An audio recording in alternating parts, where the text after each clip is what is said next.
एक छोटे से गांव में एक बूढ़ी अम्मा रहती थी। लोग कहते थे उनके पास हर समस्या का हल है। सुबह से शाम तक उनके घर के बाहर भीड़ लगी रहती थी। एक दिन एक आदमी वहां आया। उसका पेट बहुत बाहर निकला हुआ था। वह शर्माते हुए बोला, अम्मा मेरा पेट कम कैसे होगा।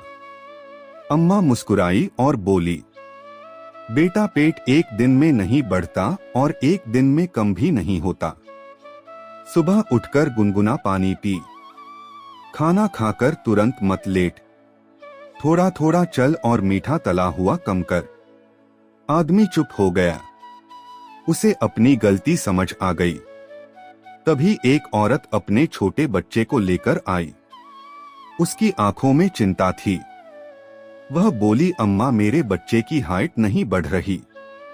अम्मा ने बच्चे के सिर पर हाथ रखा और बोली, बच्चे को दवा नहीं अच्छी आदतें चाहिए। उसे रोज दूध पिलाओ, हरी सब्जियां खिलाओ और सबसे जरूरी उसे खेलने दो, दौड़ने दो और समय पर सुलाओ, क्योंकि नींद में ही शरीर बढ़ता है।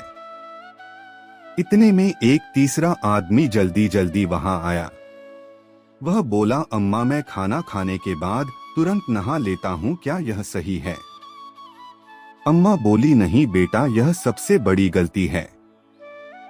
जब तुम खाना खाते हो तो शरीर उसे पचाने में लगता है और अगर उसी समय तुम नहा लेते हो तो पाचन कमजोर हो जाता है। खाने के बाद 10-15 मिनट टहल, फिर आराम कर। तीनों लोग चुप होकर अम्मा की बात सुन रहे थे। अम्मा ने धीरे से कहा, तुम सबकी समस्या अलग है लेकिन समाधान एक ही है। आदतें। अगर आदतें सही हैं तो शरीर खुद ठीक हो जाता है और अगर आदतें गलत हैं तो दवा भी काम नहीं करती। उस दिन के बाद गांव के लोगों ने दवाइयों से ज्यादा अपनी आदतों को बदलना शुरू किया। कोई सुबह जल्दी उठने लगा, कोई टहलने लगा, कोई बच्चों के साथ खेलने लगा।